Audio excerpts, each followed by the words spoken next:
Assalamualaikum warahmatullahi wabarakatuh. Alhamdulillah wassalatu wassalamu ala Rasulillah wa ala alihi wa sahbihi wa mawala. Wa ashhadu an la ilaha illallah wahdahu la syarika lah.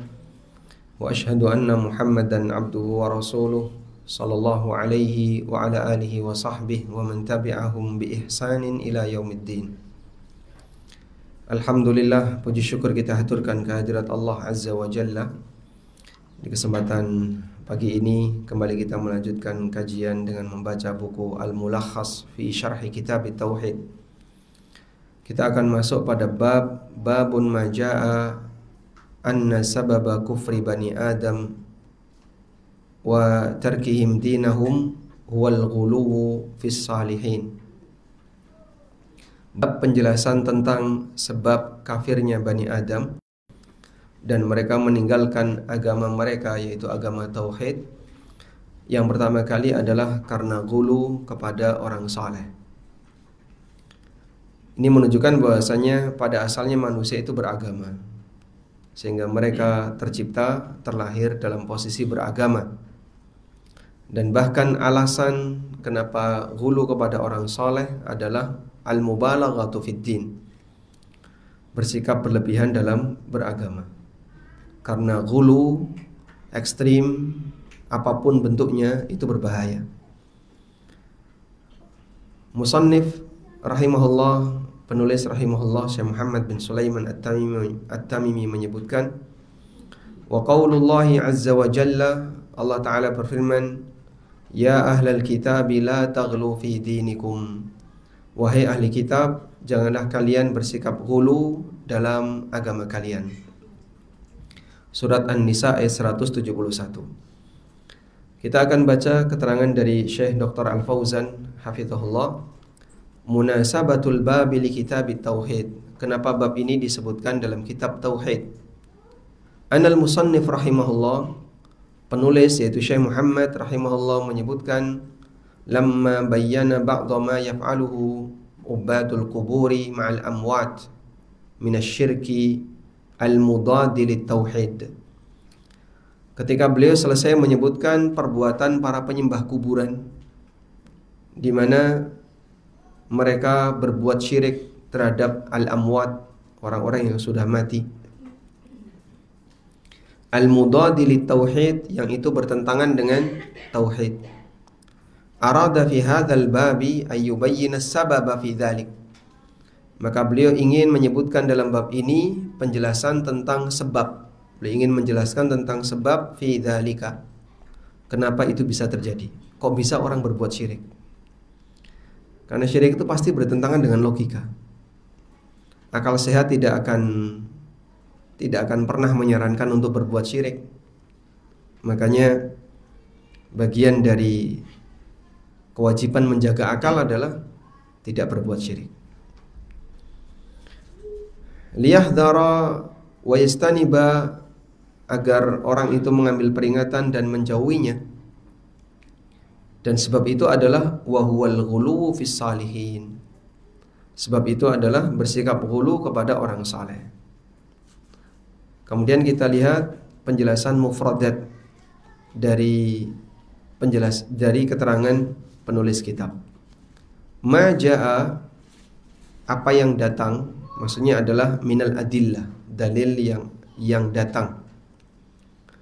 Tarkihim bil jar, dibaca majrur, atfan alal mudhaf ilaihi kufrun, sebagai bentuk ataf kepada mudhaf ilaih, yaitu kata kufur. Sababa kufri bani Adam. Kufri di situ dibaca apa? Majrur, karena dia mudhaf ilaih. Al-ghulu, definisi ghulu adalah apa yang dimaksud dengan ghulu atau bersikap ekstrim? Mujawazatul haddi wal ifrat fi ta'zim bil qawli wal i'tiqad wa ta'addi ma amara Allah Ta'ala bihi. Ghulu artinya melampaui batas. Wal ifrat, dan berlebih-lebihan, fit ta'zim, dalam pengagungan, baik dengan ucapan maupun keyakinan, dan melampaui apa yang Allah perintahkan. Perintahnya cuma sampai 5, dia kerjakan sampai 10. Itu melampaui batas. Sehingga kalau misalnya kita diperintahkan berpuasa, terus puasa sampai nabrak tanggal 1 Syawal, sehingga puasa Ramadannya 31 hari. Apa yang terjadi? Dia melampaui dari apa yang diperintahkan oleh Allah. Sehingga kita beribadah itu seperti nginjak gas dan rem. Kapan ngegas, kapan ngerem. Jangan ngegas terus, karena nanti kalau ngegas terus gasnya habis. Sehingga ada waktunya ngegas, ada waktunya ngerem. Disuruh berhenti ya berhenti, disuruh jalan, jalan. Ada 3 orang yang datang ke rumah para istri Nabi SAW. Lalu mereka ingin tahu seperti apa ibadahnya Rasulullah SAW. Setelah mereka mendapatkan cerita bagaimana ibadah Nabi SAW, lalu mereka berkomentar, "Hadza Rasulullah alladzi qad ghufira lahu ma taqaddama min dzambi wa ma ta'akhkhar." Itu Rasulullah yang dosa-dosanya telah diampuni, baik yang lalu maupun yang akan datang. Nah, kalau kita kan nggak ada jaminan. Akhirnya masing-masing apa? Berkomitmen untuk ghulu dalam beribadah. Yang pertama, saya tidak akan pernah tidur. Yang kedua, saya tidak akan pernah tidak puasa, saya akan puasa tiap hari. Yang ketiga, saya tidak akan nikah. Tapi semuanya dimarahi oleh Nabi Sallallahu Alaihi Wasallam. Karena Nabi Sallallahu Alaihi Wasallam waktu datang, beliau dalam kondisi marah kepada orang ini. Antumul ladzi taquluna kadza wa kadza. Kalian tadi yang ngomong kayak gini. Kalau saya tidak seperti itu. Fa ana aqumu arqud. Aku tahajud dan aku tidur. Wa asumu wa uftir, aku puasa dan kadang tidak puasa. Wa atazawwajun nisa, dan aku menikah. Faman raghiba an sunnati, siapa yang enggak senang dengan yang kayak gini, dan itu sunnahku, maksudnya adalah ajaranku, falaisa minni, maka dia bukan bagian dariku. Ghulu kepada orang saleh, yang dimaksud orang saleh di sini meliputi para nabi, para wali, dan yang lainnya. Allah Subhanahu wa taala melarang ahlul kitab. Ya ahlal kitab la taghlu fi dinikum. Wahai ahli kitab humul yahud wan nasara. Sehingga bolehkah kaum muslimin disebut ahli kitab? Karena Al-Qur'an juga kitab. Dzalikal kitabu la raiba fi. Kitabun anzalnahu ilaika mubarakun. Apakah kaum muslimin boleh disebut ahli kitab? Jawabannya tidak boleh, karena ini sudah menjadi gelar bagi Yahudi dan Nasrani. La taghlu fi dinikum, janganlah kalian bersikap ghulu dalam agama. Ai la tata'addu ma haddadallahu lakum, janganlah kalian melampaui apa yang telah Allah berikan batasan untuk kalian. Dan masing-masing orang ghulu. Yahudi ghulu, Nasrani juga ghulu. Nasrani ghulu kepada Al-Masih, dan Yahudi ghulu kepada Uzair, sehingga mereka disebut sebagai apa? Anak Allah. Wa qalatil yahudu Uzair ibnullah wa qalatin nasara Al-Masih ibnullah. Yahudi mengatakan Uzair adalah anak Allah, Nasrani mengatakan Al-Masih adalah anak Allah. Dan ini menunjukkan bagaimana penghormatan mereka kepada Uzair dan Al-Masih. Selanjutnya, al-ma'na al-ijmali lil ayat, makna global dari ayat. Allah Subhanahu wa taala melarang Yahudi dan Nasrani anit ta'addi ma haddadallahu lahum, agar mereka tidak melampaui batas, melebihi dari apa yang telah Allah tetapkan.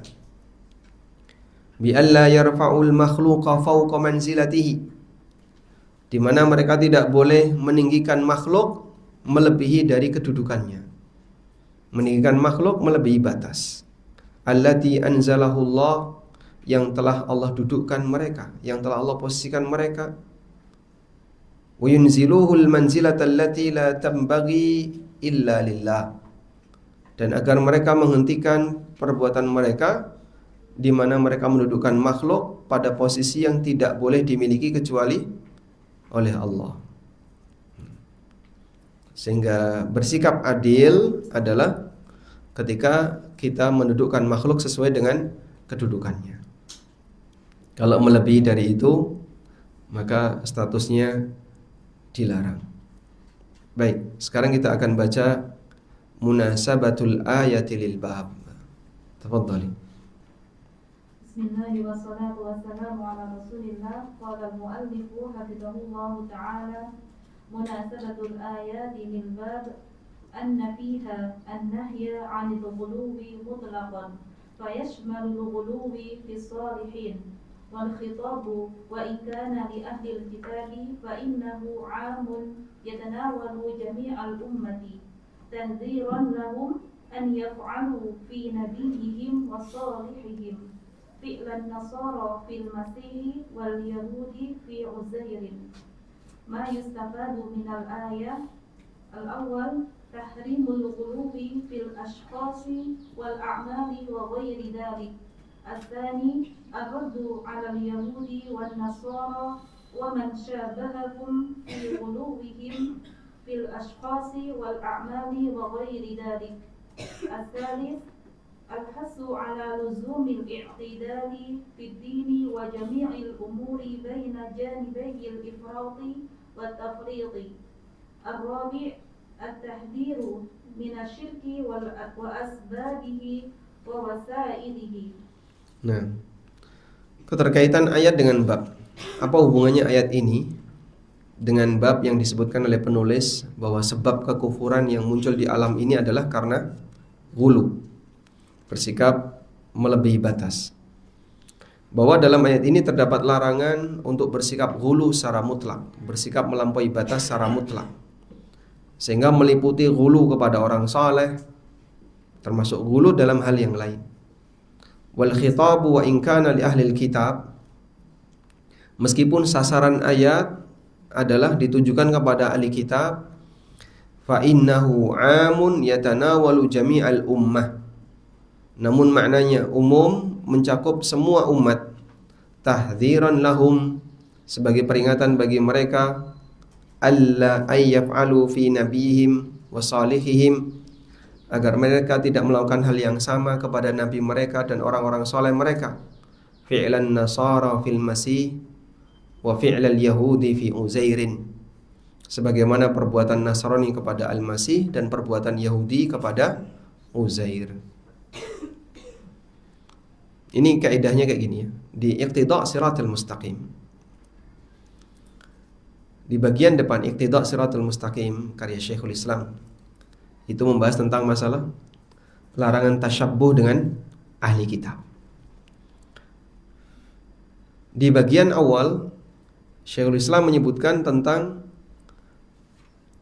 status ahli kitab. Yahudi disebut al-maghdub, Nasrani disebut ad-dhalin. Dan kita kenal sebabnya, karena Yahudi tidak mau mengamalkan ilmu, dan Nasrani mereka semangat tapi tidak punya ilmu. Lalu masing-masing dicela oleh Allah dengan model celaan yang berbeda. Yahudi al-maghdub alaihim, Nasrani ad-dhalin. Lalu kemudian beliau sebutkan sifat-sifat mereka, perbuatan mereka, baik dalam Al-Quran maupun dalam hadis. Kemudian beliau membuat kesimpulan, setiap muslim yang melakukan perbuatan yang mirip dengan Yahudi, berarti dia mendekati status al-maghdub alaihim. Dan setiap muslim yang melakukan perbuatan yang mirip dengan Nasrani, berarti dia mendekati status ad-dhalin. Sehingga kenapa ayat yang berlaku bagi Yahudi dan Nasrani itu juga berlaku bagi kaum muslimin, yang berisi perintah dan larangan, kemudian cerita tentang pelanggaran. Karena kalau kamu tiru mereka, maka kamu nanti jadi seperti mereka. Sehingga siapapun kaum muslimin yang dia melakukan perbuatan yang itu menjadi ciri khas dan karakter Yahudi, berarti dia mendekati status apa? Al-maghdub. Nanti kaum muslimin juga akan dimurkai. Dan siapapun kaum muslimin yang melakukan perbuatan atau mendekati karakter seperti karakternya Nasrani, maka dia akan menjadi ad-dallin. Dan Nabi Muhammad SAW diutus oleh Allah untuk meluruskan manusia dalam bersikap agar tidak ekstrim seperti Yahudi dan Nasrani. Selanjutnya, ma yustafadu minal ayah, pelajaran yang bisa diambil dari ayat. Yang pertama, tahrimul ghulu fil ashkhasi wal a'mali wa ghairi dzalik. Haramnya bersikap ghulu terhadap orang atau terhadap perbuatan atau yang lainnya. Jadi ghulu itu sikap. Objeknya macam-macam. Objeknya macam-macam. Ada ghulu terhadap orang. Contohnya yang menyembah orang saleh, menyembah nabi, menyembah malaikat. Maka dia mendudukkan makhluk itu melebihi dari kedudukannya. Yang seharusnya makhluk didudukkan sebagai makhluk, tapi dia didudukkan sebagai khalik. Ada ghulu yang objeknya tempat. Sehingga tempat ini sebenarnya nggak ada apa-apanya, tapi dibuat ada apa-apanya. Masjid Baitul Muhsinin, namanya masjid apa? Al-Muhsinin. Siapa yang berdoa di sini akan dilipat gandakan pahalanya 100.000 kali, misalnya. Ini ghulu terhadap apa? Tempat. Padahal nggak ada apa-apanya, ya masjid-masjid biasa. Nah, ghulu terhadap tempat yang paling bahaya adalah ketika di situ ada kuburan atau prasasti apapun peninggalan orang soleh. Karena ini bisa menyebabkan pelakunya berbuat syirik. Ada ghulu terhadap tempat yang tidak sampai syirik. Ada ghulu terhadap tempat yang sampai menyebabkan syirik. Misalnya ghulu terhadap tempat yang tidak sampai syirik, contohnya apa? Ya. Ngalap berkah di tempat yang tidak ada keterangan kalau itu mendatangkan berkah. Contohnya Pak, banyak sekali. Ini kalaupun pelanggaran terjadi dengan penuh keyakinan, minimal syirik kecil, tidak sampai syirik akbar. Nulis nama di mana? Di Arafah. Nah. Jadi di Jabal Rahmah itu ditulis nama. Sampai ono sing naruh KTP bareng. Namanya Mukidi. Wah. Mau nek wong Mesir kok mau Mukidi. Tujuannya apa? Biar nanti katanya orangnya akan dipanggil di situ. Dia tidak menyembah batu di situ. Dia tidak meyakini bahwa batu ini akan memanggil. Tapi dia meyakini ini minangka sebab. Ini sebagai sebab Allah akan memudahkan nama yang saya tulis agar mereka bisa datang ke sini. Di Masjid Namiro itu kan banyak sekali Pak. Tulisan itu di pintunya, di tembok-temboknya itu. Masya Allah. Dan ya ada Andi, Rudi. Masuk orang Mesir kok jeneng Andi. Ya meskipun ada juga nama-nama Arab. Ada nama-nama India. Nama India juga banyak sekali ya. Masya Allah. Mereka haji dan sampai di sana jadi vandalis. Suka coret-coret tembok. Temboknya dicoret, ditulisin nama. Ya karena tadi keyakinan yang menyimpang. Dan itu berangkat dari ghulu. Kamu kalau nulis nama di sini, dia ghulu terhadap tempat. Maka nanti nama itu akan dipanggil ke sini. Ada ghulu terhadap tempat yang sampai pada tingkatan syirik akbar, terutama yang ada kuburannya biasanya. Sehingga dia meyakini kamu berdoa di situ, maka arwah itu akan mengantarkan doamu kepada Allah. Sebagaimana prakteknya orang musyrikin jahiliyah. Mereka beribadah di Uzza, di Lata, di Manat, ya, dan Hubal serta berhala-berhala yang lainnya. Baik. Kemudian ada ghulu terhadap waktu, sehingga diyakini sebagai waktu yang istimewa padahal tidak ada apa-apa. Misalnya tahun baru Islam tanggal 1 Muharram, kamu berdoa di malam tahun baru. Kenapa? Biar doamu mustajab. Ini bukan Lailatul Qadar. Sehingga tanggal 1 Muharram disamakan dengan Lailatul Qadar. Sampai lelean. Dibuatkanlah hadis palsu. Siapa yang menghidupkan malam 1 Muharram, maka dia tidak akan mati di mana semua hati semuanya mati. Hanya dibuatkan hadis palsu. Dan masih banyak yang lainnya ya. Jadi semua di alam ini berpotensi untuk menjadikan orang ghulu. Ghulu terhadap alam. Terus dibuat sajen dan seterusnya. Yang kedua, ar-raddu 'alal yahudi wan nasara. Bantahan untuk Yahudi dan Nasrani dan yang semisal dengan mereka yang bersikap ghulu terhadap sosok tertentu atau amalan tertentu, wa ghairi dzalik, atau yang lainnya. Al-hathu 'ala luzumil i'tidal. Motivasi untuk komitmen dengan sikap pertengahan fid dini, dalam masalah agama. Karena kebablasan dilarang, terlalu malas juga dilarang. Wa jamil umuri baina janibai al-ifrat wat tafrid. Dan seluruh urusan baina janibai al-ifrat wat tafrid, antara ghulu dengan taksir. Al-ifrat itu ghulu, at-tafrid taksir. Bainal ghuluwil wal jafa, antara berlebihan atau meremehkan. Dan penyakit orang kan kayak gini ya. Ahlu sunnah berada di mana? Di pertengahan. Makanya Allah jadikan umat ini sebagai ummatan wasata, umat pertengahan. Sehingga dia tidak ekstrim dalam semua hal. Ahlu sunnah berada di pertengahan. Dalam masalah menyikapi ahlul bait, ahlu sunnah pertengahan. Antara siapa dan siapa? Antara kelompok Syiah dan lawannya apa kelompok Syiah? Lawan kelompok Syiah apa, Pak? Dulu sudah pernah? Ya, ekstrim kelompok Syiah, ahlu sunnah di tengah, satunya kelompok apa? Nasibah. Kelompok Nasibah. Sebutannya kelompok Nasibah, An-Nawasib.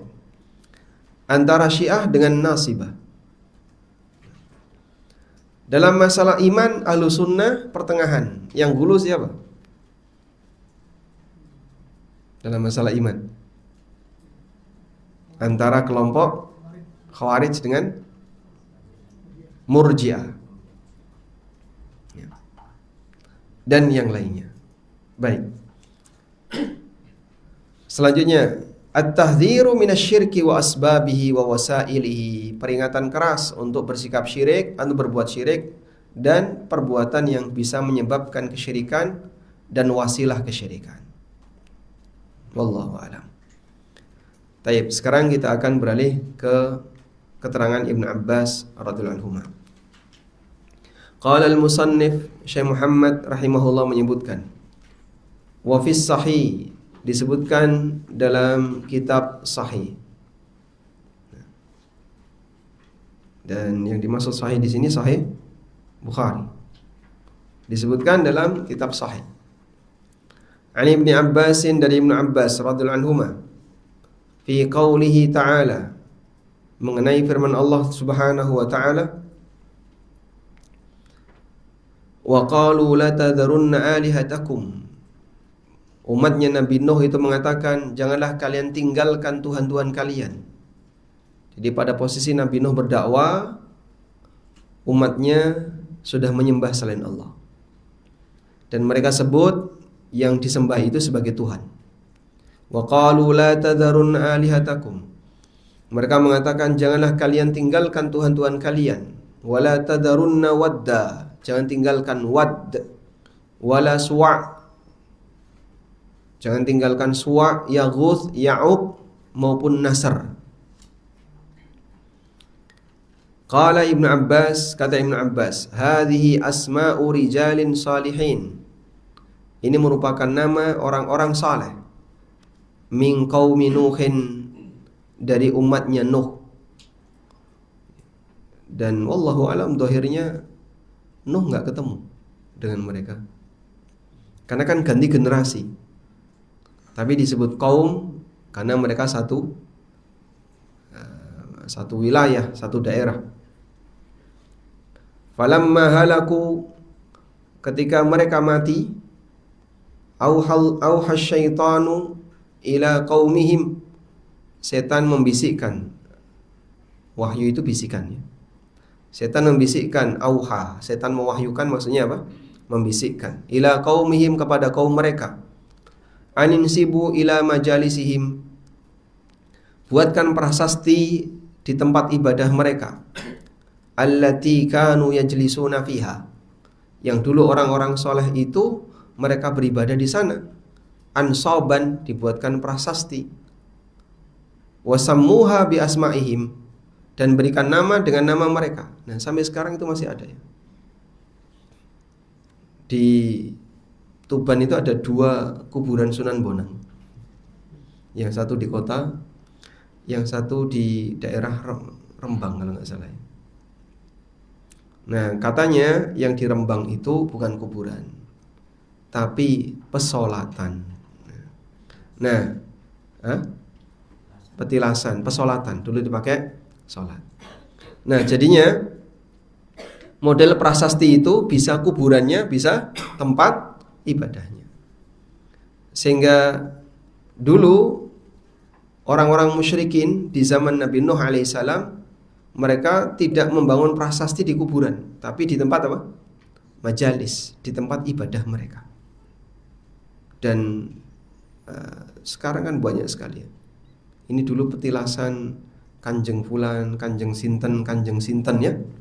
Ada banyak petilasan Kanjeng Sinten. Wasammuha bi asma'ihim, lalu diberi nama dengan nama-nama mereka. Fafa'alu, lalu mereka melakukan itu. Walam tu'bad, awalnya tidak disembah.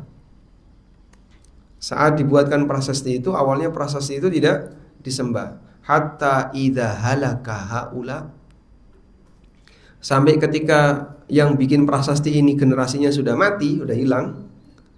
Nusiyal ilmu dilupakan, maksudnya orang nggak tahu sejarahnya. Ini kenapa sih kok ada kayak gini? Dia nggak tahu sejarahnya. Lama-lama ubidat, lalu disembah. Dan dohirnya Nabi Nuh tidak ketemu, karena generasi yang membuat prasasti itu saja sudah mati. Apalagi Wad, Suwa, Yaghuth, Ya'uq. Ya, Nuh tidak ketemu dengan mereka ini. Berarti kira-kira Wad, Suwa, Yaghuth, Ya'uq ini siapa? Ya orang soleh benar. Mungkin di zaman antara Adam dan sebelum lahirnya Nuh, mereka adalah orang-orang baik. Manusia-manusia yang dulu sekali mereka hidup sebelum Nabi Nuh. Dan di situ tidak ada nama Syith, Nabi Syith, yang katanya beliau adalah seorang nabi setelah Nabi Adam alaihissalam sebelum Nuh. Wallahu ta'ala alam, ini semuanya adalah hal gaib, kejadian masa silam yang kita hanya bisa berbicara jika ada dalil. Dan tidak perlu kepo. Kuburannya ada di mana, Pak? Nah, kalau tahu mau diapain?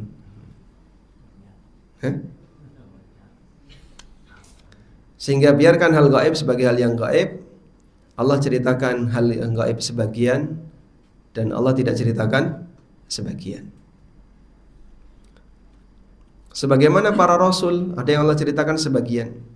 Wa rusulan qad qasasnahum ilaika wa rusulan lam naqsushum alaik. Wa rusulan qad qasasnahum alaika wa rusulan lam naqsushum alaik. Rasul, sebagian rasul kami ceritakan kepada kamu, sebagian rasul tidak kami ceritakan kepadamu. Dan Nabi SAW gak kepo, tidak tanya kepada Allah, minta kepada Allah, ceritakan semua rasul yang jumlahnya lebih dari 100 itu. Tidak. Karena ilmu itu Allah yang bagi, maka dikasih oleh Allah sekian, dikasih sekian, sesuai dengan apa yang Allah kehendaki. Baik. Dan disebutkan bahwa jarak antara Nuh dan Adam, jarak antara Adam dan Nuh ada berapa? Asyratu qurun. Sebagaimana keterangan Ibnu Abbas radhiyallahu anhuma, baina Adam wa Nuh asyratu qurun. Antara Adam dan Nuh ada 10 qurun. Lalu qurun di sini maknanya apa, Pak? Apakah artinya 100 tahun? Kalau kurun artinya 100 tahun, berarti jaraknya berapa? 1000 tahun. Padahal usianya Adam 1000 tahun. Sebagaimana disebutkan dalam riwayat yang sahih bahwa Nabi Adam alaihissalam asya alfasana. Nabi Adam alaihissalam itu hidup selama 1000 tahun. Coba kita bacakan di sini.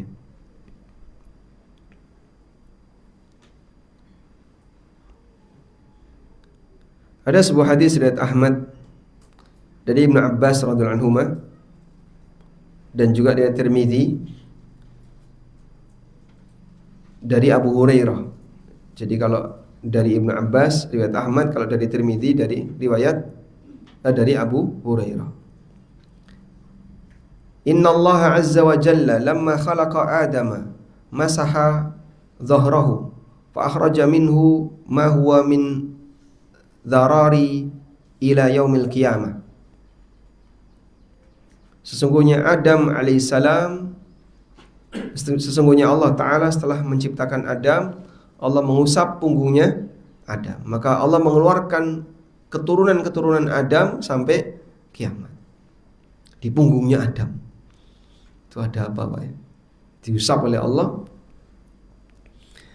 Lalu Adam alaihissalam melihat fara'a fihim rajulan yazhar. Ada salah satu di antara keturunannya yang dia lebih berkilau dibandingkan yang lain. Kok menyala? Ini siapa? Faqala, lalu Adam bertanya, "I Rabbi man hadha?" Ya Allah, siapa yang berkilau ini? Qala, Allah berfirman, "Hadha ibnuka Dawud." Itu adalah keturunanmu, namanya Dawud. Lalu Adam bertanya, "Ya Allah, berapa umurnya?" Kata Allah, "Situna aman, 60 tahun." Kemudian Adam mengatakan, "Zid fi umrihi."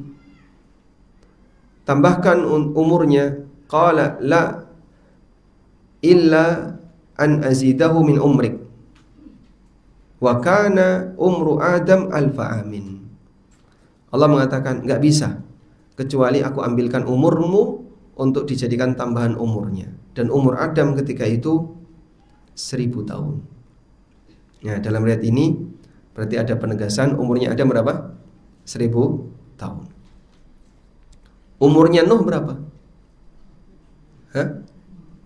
Umurnya Nuh, ada yang bilang dalam riwayat Ibnu Abbas 1050 tahun.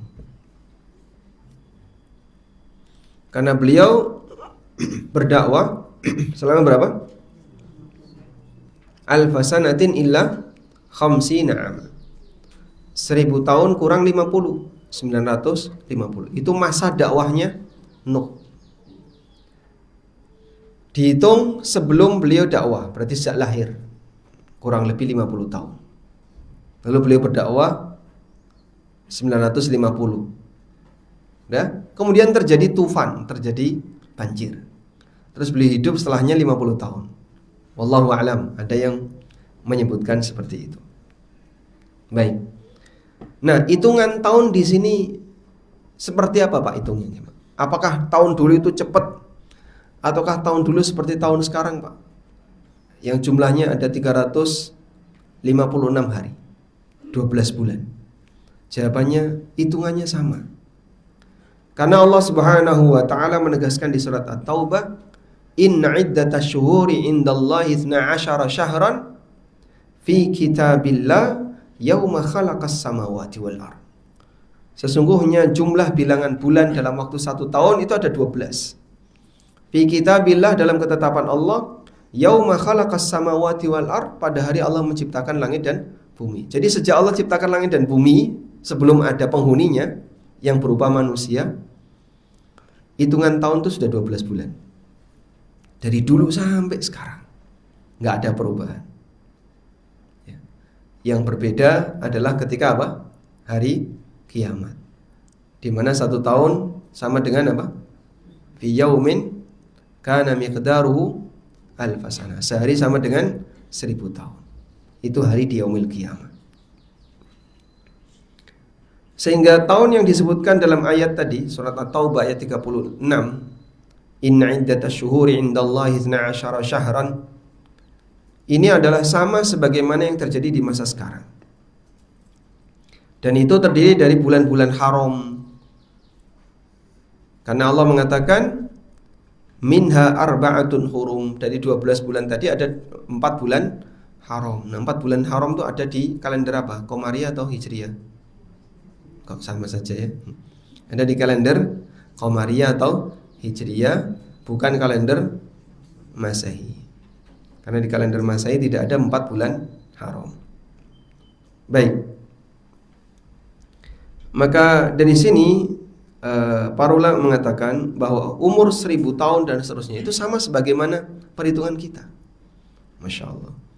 Sehingga kalau kita diberi oleh Allah umur 60 tahun, 70 tahun, dibandingkan orang dulu nggak ada 10%-nya. Dibandingkan Adam alaihissalam.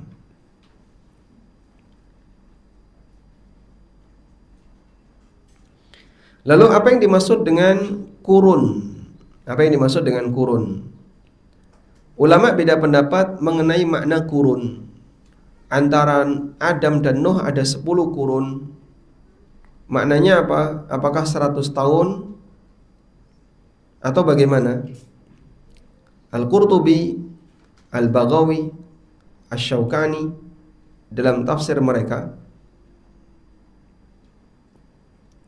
dan banyak di antara para ahli tafsir yang lainnya, yang dimaksud dengan kurun adalah alladzi yaqtarinuna fi zamanin wahid.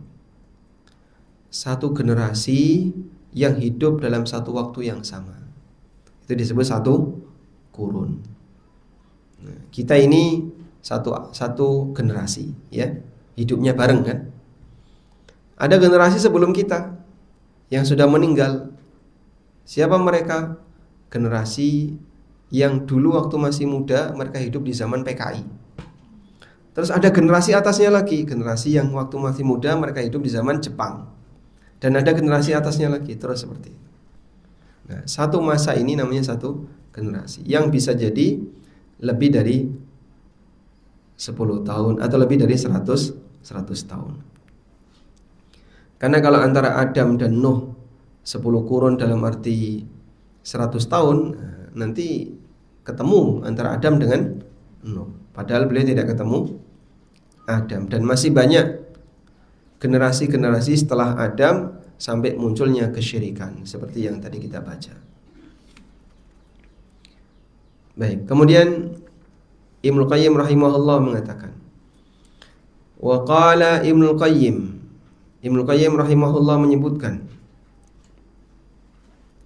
qala ghairu wahidin minas salaf, beberapa ulama salaf mengatakan, lamma matu akafu ala kuburihim, ketika mereka mati, orang-orang soleh tadi mati, mereka iktikaf di kuburannya.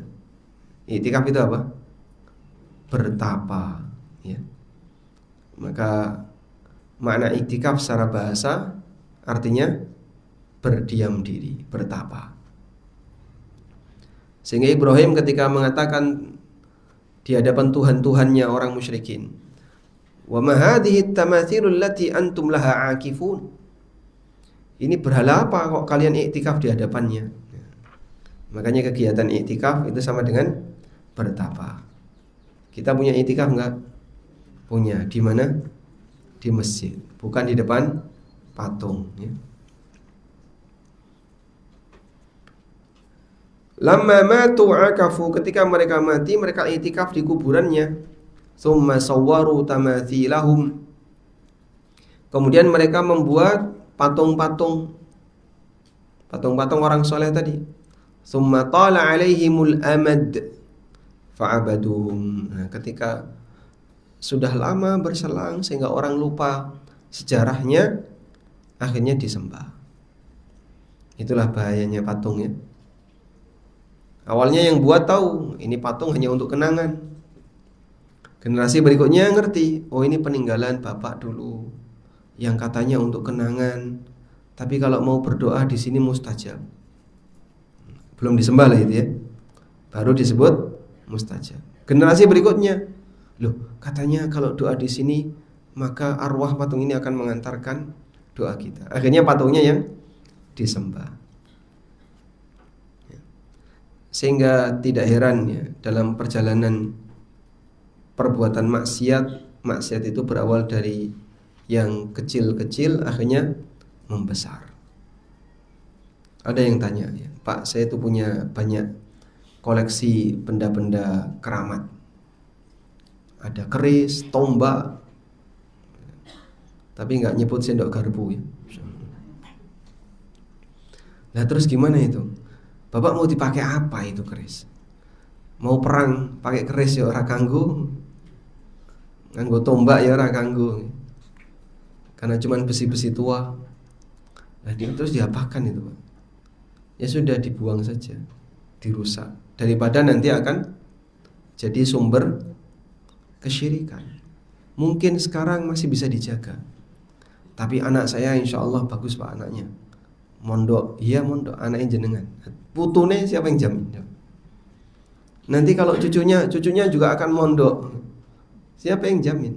Nanti cucu jenengan lagi, cicit, ya. Maka daripada nanti ada keturunan sampean yang rusak akidahnya, mending dihilangkan saja. Nah, wallahu alam. Sekarang coba kita lihat. Di sini ada penjelasan tentang biografi Ibnul Qayyim. Wal Imam Al-Allamah Muhammad bin Abi Bakar bin Ayyub Az-Zur'i Ad-Dimashqi,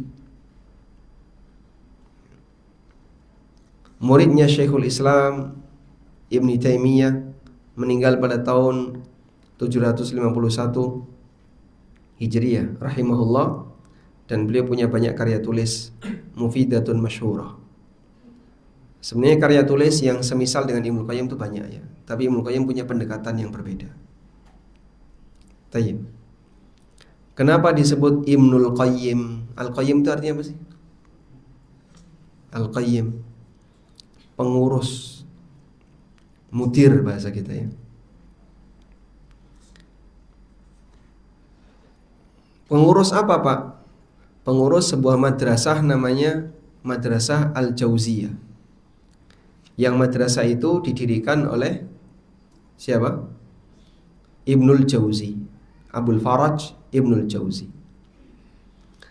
Lalu dikembangkan dan sampai masanya Ibnul Qayyim diurusi oleh bapaknya, yaitu Syekh Abu Bakar bin Ayyub. Akhirnya anak-anaknya dikenal sebagai putranya pengurus madrasah Al-Jauziyah.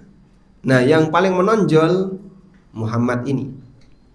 Akhirnya dikenallah, oh beliau itu putranya sang mudir, putranya sang mudir Jauziyah, sehingga dikenal Ibnu Qayyimil Jauziyah, putra dari pengurus madrasah Al-Jauziyah.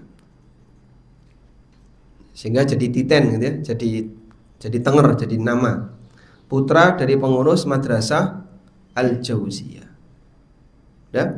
Terus disingkat putra sang pengurus, Ibnul Qayyim. Nah, kalau Al-Jauziyahnya tidak disebutkan, maka depannya dikasih alif lam, Ibnul Qayyim.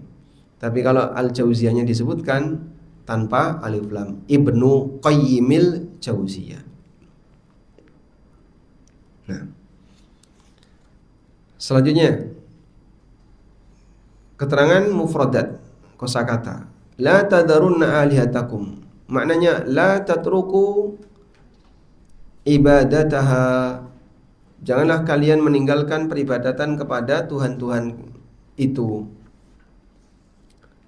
La tadarunna wadda. Jangan kalian tinggalkan waddan. Haula'i khususan, terutama berhala-berhala ini. Jadi sebenarnya berhalanya banyak, tapi ada 5 yang utama. Wad, Suwa, Yaghus, Ya'uq, Nasr. Falamma halaku, ketika mereka mati, orang-orang soleh itu, wa hazina alaihim qaumuhum haznan syadidan, masyarakatnya sangat sedih ditinggal mati orang soleh. Auhas syaitanu ila qaumihim, setan membisikkan, waswasa, auha bermakna waswasa, wa alqa ilaihim, dan membisikkan kepada mereka. Insabbu, atau dengan kasrah sad, ansibbu, untuk membuatkan, membangunkan, asnaman musawwaran ala suwarihim, berhala dengan wajah mereka. Hatta halaka ulai, sampai ketika mereka mati. Artinya adalah orang-orang yang dulu memasang berhala, liyatadzakkaru bi ru'yatiha, agar mengenang ketika melihat berhala itu. Jadi budaya melukis, budaya gambar itu sudah ada sejak masa silam. Kalau sekarang orang pakai foto, dulu orang pakai gambar tangan. Kadang memahat bebatuan. Maka tujuannya adalah biar nanti lihat berhala ini teringat orang soleh tadi. Af'ala ashabiha, agar teringat perbuatan orang-orang itu, maka nanti akan jadi penyemangat. Dan gambar bisa seperti itu ya. Sehingga lihat simbah, wah, simbah dhisik kok yang ini ya. Terus ikut-ikutan semangat karena melihat simbahnya foto petani misalnya. Wah, terus punya semangat, saya punya darah petani. Masya Allah. Bukan darah pejuang ya, darah petani. Atau lihat misalnya simbahnya, simbah dhisik iki, nelayan. Cocok berarti putune senang mancing. Nah, karena saya punya darah nelayan. Selanjutnya, hatta idza halaka haula, ketika mereka sudah mati, yaitu orang-orang yang tadi masang prasasti tadi ya. Yang tujuannya apa? Ketika lihat wajah orang soleh, agar mereka bisa fayanshituna 'alal ibadah. Mereka bisa lebih rajin dalam melakukan ibadah, termotivasi. Sehingga orang lihat gambar itu bisa nangis. Lihat patung bisa nangis. Wa nusiyal ilmu, kemudian ilmu dilupakan. Ai zalatil ma'rifah. Orang nggak tahu sejarahnya. Ini kenapa sih kok ada patung kayak gini? Oh, dulu tuh sejarahnya kayak gini. Tapi sejarah itu lupa. Wa ghalabal juhal, sementara orang bodoh lebih dominan. Alladzina la yumayyizuna baina syirki wat tauhid, yang mereka tidak bisa membedakan antara syirik dan tauhid. Ubidat, akhirnya berhala itu disembah. Aitil kal asnam, berhala itu disembah. Lamma qala lahumus syaitan, ketika setan membisikkan kepada mereka, inna aba'akum kanu ya'budunaha, dulu bapak kalian juga menyembah berhala-berhala ini. Akhirnya ikut-ikutan nyembah. Waliyadzubillah. Baik. Wallahu alam. Kita baca tafsirnya Ibnu Abbas. Al-ma'na al-ijmali lil athar. Nah, tafadhal. المعنى الإجمالي للأثر يفسر ابن عباس رضي الله عنهما هذه الآية الكريمة بأن هذه الآلهة التي ذكر الله أن قوم نوح تواصوا بالاستمرار على عبادتها بعدما نهاهم نبيهم نوح عليه السلام عن الشرك بالله أنها في الأصل أسماء رجال صالحين منهم ولو فيهم بتسويل الشيطان لهم حتى نصبوا صورهم فآل الأمر بهذه الصور إلى أن صارت أصناما تعبد من دون الله وما ذكره ابن القيم هو بمعنى ما ذكره البخاري إلا أنه ذكر أن عقوفهم على قبورهم كان قبل تصويرهم فهو يضيف إلى ما سبق أن العقوف على القبور سبب لعبادتها أيضا. مناسبة الأثر للباب أنه يدل على أن الغلو في الصالحين سبب لعبادتهم من دون الله. Penjelasan global dari athar keterangan Ibnu Abbas. Ibnu Abbas radhiyallahu anhu menafsirkan ayat ini dengan memberikan penjelasan. Dan Ibnu Abbas itu paling anti dengan Israiliyat. Di Usulun fit Tafsir, Syekh Ibnu Utsaimin rahimahullah menyebutkan bahwa Ibnu Abbas termasuk di antara sahabat yang paling anti dengan Israiliyat.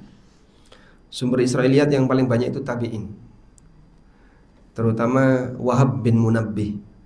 Kalau ada dengar nama Wahab bin Munabbih itu banyak menceritakan berita Israiliyat. Demikian pula Ka'ab al-Ahbar, itu juga banyak menyampaikan Israiliyat. Boleh nggak berita Israiliyat itu kita terima? Boleh, tapi tidak boleh diyakini, tidak boleh didustakan. Dan itulah yang menjadi alasan kenapa dalam tafsir Ibnu Katsir dan tafsir-tafsir yang lain Israiliyat banyak. Loh, katanya Israiliyat, kenapa kok masih dicantumkan? Emang kenapa kalau Israiliyat? Itu dusta atas nama Nabi sallallahu alaihi wasallam. Salah paham. Israiliyat itu tidak mengatakan Nabi bersabda. Berita Israiliyat itu apa? Ada keterangan seperti ini. Kalau pakai Nabi bersabda, itu dusta atas nama Nabi. Maka menebarkan hadis palsu dosa besar, menebarkan Israiliyat boleh. Nabi SAW mengatakan hadithu an bani Israila wala haraj. Ceritakan dari Bani Israel dan tidak ada masalah. Baik. Wallahu alam, ada kemungkinan walaupun ini mauquf dari Ibnu Abbas, tapi mungkin beliau mendapatkan itu dari siapa? Rasulullah sallallahu alaihi wasallam. Karena enggak mungkin seperti ini didapatkan berdasarkan ijtihad.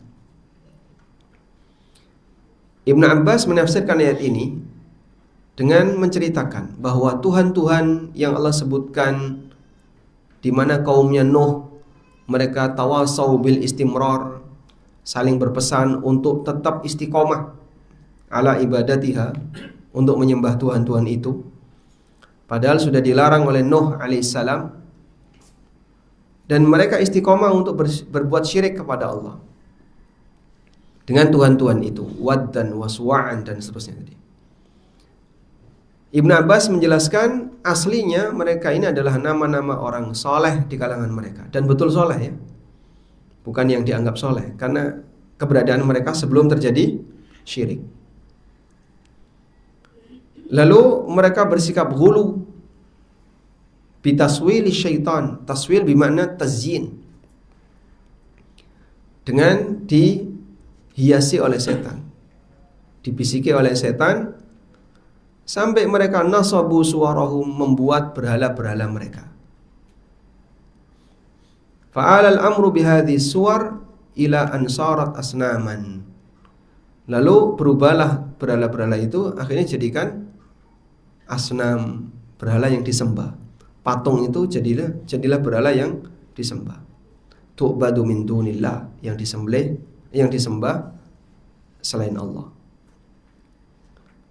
Sementara apa yang disebutkan oleh Ibnu Qayyim ini semakna dengan apa yang disebutkan oleh Bukhari.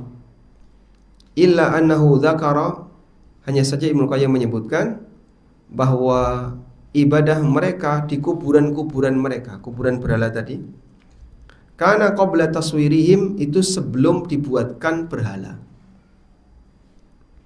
Karena Ibnu Qayyim mengatakan lamma matu akafu ala kuburihim. Saat orang soleh itu mati, banyak orang yang ziarah kubur terus turunin kuburan itu, tidur di situ, iktikaf di situ. Tsumma sawwaru tamathilahum, setelah itu baru dibuatkan berhalanya. Baik. Maka Ibnu Qayyim di sini memberikan tambahan ila ma sabaqa annal uqufa, dari keterangan sebelumnya bahwa ada bentuk iktikaf di kuburan orang soleh adalah sebab terjadinya ibadah kepada orang soleh itu. Jadi perbedaan antara keterangan Ibnu Qayyim dengan Ibnu Abbas apa? Ibnu Qayyim masih tambahan keterangan sebelum berhala itu disembah, mereka iktikaf di mana? Kuburan. Lalu dibuatkanlah prasasti. Terus prasastinya disembah. Jadi awalnya tidak menyembah kuburan tapi menyembah prasasti. Kemudian keterkaitan athar dengan bab ini menunjukkan bahwasanya ghulu kepada orang soleh adalah sebab mereka beribadah kepada selain Allah. Lalu kita akan baca bagian akhir dari kajian hari ini, ma yustafadu minal athar, pelajaran yang bisa diambil dari riwayat di atas. Nah, ma yustafadu minal athar al-awwal anna al-ghuluwa fi salihina sababun li'ibadatihim min dunillah wa tarki dini bil kulliyah. الثاني التحذير من التصوير وتعليق الصور لا سيما صور العظماء. الثالث التحذير من مكر الشيطان وعرضه الباطل في صورة الحق. الرابع التحذير من البدع والمحدثات ولو حسن قصد فاعلها. الخامس أن هذه وسائل إلى الشرك فيجب الحذر منها. السادس معرفة قدر وجود العلم ومضرة فقده. السابع أن سبب فقد العلم هو موت العلماء. الثامن التحذير من التقليد وأنه قد يؤول بأهله إلى المروق من الإسلام. Nah, pelajaran dari riwayat di atas. Pertama, bahasanya ghulu kepada orang soleh adalah sebab orang itu beribadah kepada orang soleh tersebut dan meninggalkan agamanya secara bilkuliyah, secara keseluruhan. Peringatan mengenai at-taswir, gambar atau membuat patung. Termasuk juga ta'liqi suwar, gantung, masang gambar. Terutama gambar-gambar orang besar. Karena beresiko untuk disembah. Kemudian peringatan agar tidak mengikuti makar setan wa ardihi al-batil. Setan menampakkan kebatilan fi suratil haq, dalam wujud kebenaran. Karena setan menjerumuskan manusia dengan 70 kebaikan, namun tujuannya adalah ayyuki'a fil haram, untuk menjerumuskan manusia ke dalam satu hal yang haram. Sehingga dia membuat penampilan ini kan dalam rangka mengagungkan leluhur, memuliakan orang soleh. Ini amal soleh. Kau kan mencintai orang yang dicintai oleh Allah. Wujudkan cintamu dengan cara iktikaf di kuburannya. Awalnya kan kayak gitu ya. Dan selalu demikian, beralasan dibalik nama orang soleh, beralasan dibalik nama orang soleh. Selanjutnya peringatan dari praktek bid'ah dan perkara-perkara baru meskipun niatnya baik, sebagaimana pelaku kesyirikannya. Niatnya adalah baik untuk mengagungkan orang soleh, tapi di balik itu mereka berbuat syirik yang melanggar larangan Allah. Kemudian seluruh sarana kesyirikan wajib untuk dihindari. Kemudian mengenal qadri wujubil ilmi wa madarrati faqdihi, bagaimana pengaruh dari keberadaan ilmu. Ma'rifatu qadri wujudil ilmi, kita mengenal bagaimana kemuliaan keberadaan ilmu. Dengan adanya ilmu manusia terjaga untuk bisa tetap jadi baik, karena dia tahu mana yang benar, mana yang salah. Kemudian sebab hilangnya ilmu adalah kematian ulama. Lalu yang kedelapan, peringatan untuk taklid, wa annahu qad ya'ulu bi ahlihi ilal muruki minal Islam, di mana taklid itu bisa menyebabkan pelaku taklid keluar dari Islam. Al-muruq, al-mariqah artinya menembus batas, keluar dari Islam. Wallahu a'lam. Walhamdulillahirabbil alamin. Demikian yang bisa kita sampaikan di kesempatan ini, mudah-mudahan bermanfaat.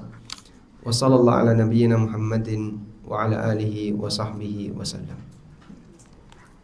Ini ada beberapa pertanyaan, Ustaz. Yang pertama, Assalamualaikum warahmatullahi wabarakatuh, Ustaz. Waalaikumsalam. Assalamualaikum. Semoga Allah merahmati Ustaz dan keluarga. Ustaz, Amin walakum.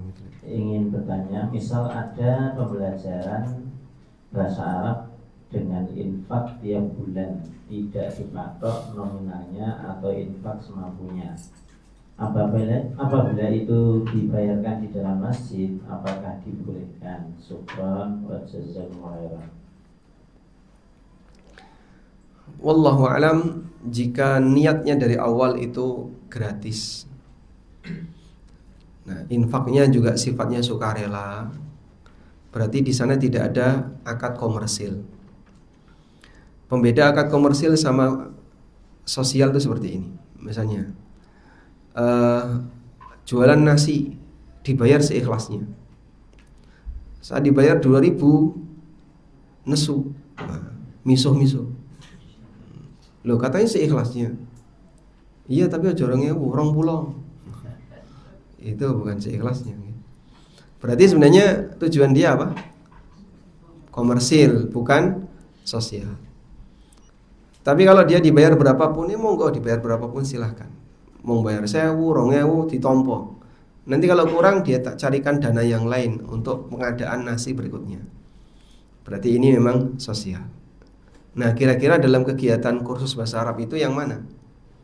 Kalau misalnya pengajarnya nggak dikasih apapun, dia tetap istiqomah ngajar, berarti insya Allah niat dari awal sosial, bukan jual jasa mengajar. Tapi kalau misalnya dia nggak dikasih terus mutung, sering izin, kemana kok nggak ada izin ustadznya, ngapain ngomong anaknya misalnya ya, untuk sebuah alasan sederhana sehingga dia izin. Oh berarti kemungkinan besar kenapa dia tidak dibayar, berarti niat awalnya komersil. Nah, maka yang menentukan adalah niat dari pengajar dalam hal ini. Wallahu a'lam. Pertanyaan kedua, Ustaz, apa yang dimaksud dengan hadis bahwa pada bulan Ramadan itu setan dibelenggu? Setan yang dari jenis apa, Ustaz? Nah, terkadang masih dijumpai ada ikhwan yang tersihir pada bulan Ramadan atau ada yang kerasukan pada bulan Ramadan. Mohon penjelasannya, jazakumullahu khairan. Berkaitan dengan makna wasufidati syayatin, memang ulama beda pendapat ya, mengenai arti wasufidati syayatin atau wasulsilati syayatin. Ada yang mengatakan setan yang dibelenggu adalah maradatul jin, setan-setan yang kelas atas ya. Sementara yang keroco-keroco masih dibiarkan. Dan banyak orang yang kalah dengan setan yang keroco ini.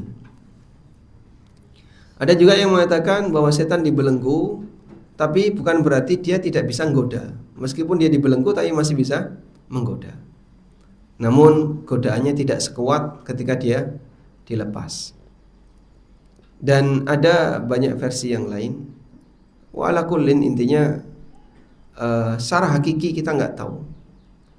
Nabi SAW hanya menyebutkan setan dibelenggu, dan para ulama mengakui masih ada potensi bisikan setan itu.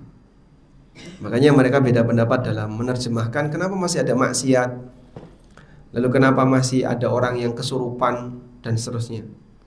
Nah, ada yang mengatakan ya meskipun dibelenggu tapi mereka masih bisa beraktivitas meskipun terbatas.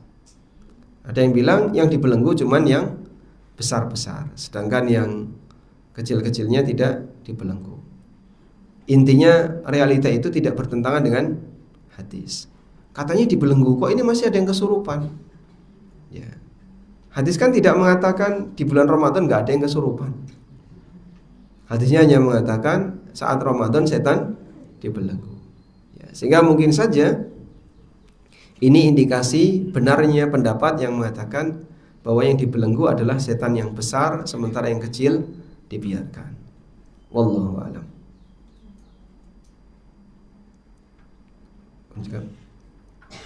Baik. Mungkin ada yang mau langsung bertanya di lantai 1, ibu-ibu apa? Nggak ada, alhamdulillah. Baik, demikian semoga apa yang kita bahas ini bermanfaat. Wassallallahu ala nabiyyina Muhammadin wa ala alihi wa sahbihi wa sallam. Wa akhiru da'wana alhamdulillahi rabbil alamin. Wassalamualaikum warahmatullahi wabarakatuh. Waalaikumsalam warahmatullahi wabarakatuh. Kami aturkan jazakumullahu khairan pada Ustaz Amin Nurbaik.